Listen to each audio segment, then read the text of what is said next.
السلام علیکم رحمۃ اللہ. سوال ہے نگاہ ولی میں وہ تاثیر دیکھی, ہزاروں بدلتی ہوئی تقدیر دیکھی. اچھا آپ نے پوچھا, یہ بات درست ہے. نگاہ ولی میں وہ تاثیر دیکھی, ہزاروں بدلتی ہوئی تقدیر دیکھی. خالی دیکھنے سے کوئی فرق نہیں پڑتا. ہمارے ہندوستان پاکستان میں اس حوالے سے بہت جھوٹے قصے مشہور ہیں. مثلا ایک دفعہ ہم کہیں جا رہے تھے, یہ میرا اپنا ذاتی یعنی آپ بیتی ہے پریکٹیکل واقعہ ہے. ایک گاڑی میں تھے اور گاڑی میں سارے ہی ہم مولوی تھے, ایک دو ہم اہل حدیث تھے اور باقی ساری گاڑی دیوبندیوں سے بھری ہوئی تھی. انہی میں سے ایک دیوبندی نے ایک لمبی چھوڑی. کیا چھوڑا؟ کہتے ہیں کہ ہندوستان میں ایک بزرگ تھا, وہ جب نماز پڑھانے کے بعد دائیں طرف سلام پھیرتا تو دائیں طرف والے سارے حافظ بن جاتے تھے, اور جب بائیں طرف سلام پھیرتا تو بائیں طرف والے سارے ناظرہ قرآن پڑھے ہوئے بن جاتے تھے. اسی طرح بازار میں جاتے ہوئے اگر کسی ہندو وغیرہ پر اس کی نظر پڑ جاتی تو وہ ہندو کلمہ پڑھنے لگ جاتا. یہ ہے نگاہ ولی میں وہ تاثیر دیکھی, ہزاروں بدلتی ہوئی تقدیر دیکھی. یاد رکھے گڑنتو ہے, دونوں ہی گڑنتو, واقعہ بھی اور یہ بھی.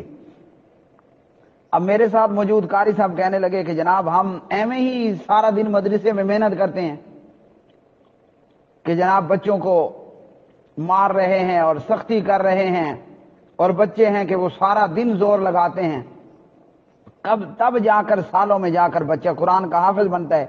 تو پھر تو ایک ایسا ولی ہونا چاہیے کہ بس سارا ہندوستان جناب حافظ بن جائے گا اور ایک کافر ہندو باقی نہیں رہے گا جو مسلمان نہ ہو جائے. تو یہ جھوٹ ہے. نگاہ ولی میں وہ تاثیر دیکھی. محمد الرسول اللہ صلی اللہ علیہ وسلم سے بڑا بھی کوئی اللہ کا ولی کائنات میں آیا ہے؟ کیا خیال ہے؟ نہیں آیا, نہ آئے گا. آپ صلی اللہ علیہ وسلم تو ابو طالب کی گود میں کھیلے ہیں. اللہ سبحان اللہ. پیارے نبی نے ابو طالب صاحب کی گود میں پرورش پائی. آپ صلی اللہ علیہ وسلم بہت چھوٹے تھے. آپ کی اماں جان والدہ محترمہ جناب بی بی آمنہ صاحبہ فوت ہو گئی. پھر آپ صلی اللہ علیہ وسلم کی پرورش آپ کے دادا جناب عبد المطلب صاحب نے کی.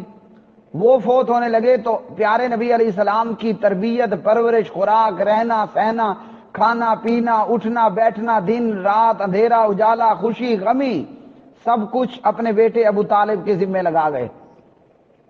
اور ابو طالب نے محمد الرسول اللہ صلی اللہ علیہ وسلم کی خدمت کی اور خوب در خوب خدمت کی. اتنی بڑی خدمت کی کہ ابو طالب کے اولاد وہ جرت نہیں کر سکتی تھی ابو طالب کی گدی پر بیٹھ جائے. لیکن محمد الرسول اللہ صلی اللہ علیہ وسلم بے روکے ٹوکے وہ فری ہینڈ تھے. جب جس وقت دل چاہا اپنے چچا ابو طالب کی گدی پر بیٹھ جاتے. ابو طالب نے نبی علیہ الصلوۃ والسلام کا ہر دکھ سکھ میں ساتھ دیا. افسوس کہ وہ بندہ کلمہ نہ پڑھ پایا. تو نبی علیہ الصلوۃ والسلام نے کتنی دفعہ اپنے چچا ابو طالب کو آنکھیں بھر بھر کے دیکھا ہوگا. جو میرا دوست ہو, ہاں جی, جو میرا خیر خواہ ہو, جو میرے دکھ سکھ میں میرا ساتھی ہو, میں اسے کتنے پیار سے دیکھتا ہوں. تو نبی علیہ السلام نے محمد الرسول اللہ صلی اللہ علیہ وسلم نے ابو طالب صاحب کو کتنی دفعہ دیکھا ہوگا. نگاہ ولی میں وہ تاثیر دیکھی. ابو طالب نے کلمہ پڑھا؟ جواب ہے کہ نو, نہیں پڑھا. اچھا ابو جہل کو لے لیجئے. اللہ تعالیٰ ہر بندے کو اپنے گھر بیت اللہ حرم پاک کی زیارت کروائے اور مقبول حج عمرے کی بار بار سعادتیں ہمیں نصیب فرمائے. جب ہم بیت اللہ جا کر صفا مروہ سے آگے کی طرف نکلتے ہیں تو راستے میں کیا آتا ہے؟ ایک لیٹرین آتی ہے, واش رومز آتے ہیں بہت سارے. وہ ہے ابو جہل ہاؤس. اصل کیا تھا؟ وہ ابو جہل ہاؤس تھا. مطلب ابو جہل کا گھر، آج خیر وہاں ٹٹی خانے ہیں، حاجی ابو جہل کے گھر جا کر پخانہ پیشاب کرتے ہیں۔ اور یہ آج میں کہہ رہا ہوں ابو جہل ابو جہل ہم سب کہتے ہیں، وہ کوئی عام بندہ نہیں تھا، اپنی بستی کا بہت بڑا چودھری تھا۔ ہر بندہ اب اپنے آس پاس کے چودھریوں کو دیکھ لے کہ جناب چودھری کیسے ہوتے ہیں، اور چودھریوں کے بنگلے کیسے ہوتی ہیں، اور چودھریوں کی رہائشیں کیسی ہوتی ہیں۔ وہ بہت بڑا مکے کا چودھری تھا ابو جہل عمر بن ہشام۔ آج اس ابو جہل کا گھر لیٹرین خانہ ہے، حاجی ٹٹی پخانہ پیشاب ابو جہل ہاؤس میں جا کر کرتے ہیں۔ اور اس سے تھوڑا سا آگے آپ جاتے ہیں، نبی علیہ الصلوۃ والسلام کا گھر ہے۔ تو پیارے نبی جب حرم پاک میں آتے ہوں گے، آتے میں جاتے میں حرم میں، ہاں جی مکہ کے بازار میں، مکہ کی گلیوں میں کتنی دفعہ محمد الرسول اللہ صلی اللہ علیہ وسلم نے آنکھیں بھر کر، آنکھیں پوری طرح کھول کے ابو جہل کو دیکھا ہوگا۔ نگاہ ولی میں وہ تاثیر دیکھی، ہزاروں بدلتی ہوئی تقدیر دیکھی۔ مجھے بتاؤ ابو جہل نے کلمہ پڑھا؟ اس ظالم خبیث مردود ملعون فرعون کی تقدیر بدلی؟ کیا جواب ہے؟ نہیں بدلی نا۔ تو پھر یہ شعر گڑنتو ہوا کہ صحیح ہوا؟ گڑنتو ہی ہوا۔ تو اس لیے ان چیزوں کی کوئی وقت نہیں ہوتی، یہ لوگوں نے شگوفے اور لطیفے اور چٹکلے اور جناب ٹوٹکے اور اپنی امنگوں کو بنا رکھا ہے کہ ولی کسی کو دیکھ لے تو وہ کہتا ہے لا الہ الا اللہ میں کلمہ پڑھ رہا ہوں، چور کو دیکھ لے تو وہ کہتا ہے بس آئندہ کے لیے میں چوری نہیں کروں گا۔ تو یہ سب جھوٹ اور گڑنتو باتیں ہیں، ان میں کوئی حقیقت نہیں ہے۔ اللہ تعالیٰ جب جس اللہ والے کی دعا قبول کرنا چاہتا ہے تو وہ اللہ قبول کر لیتا ہے۔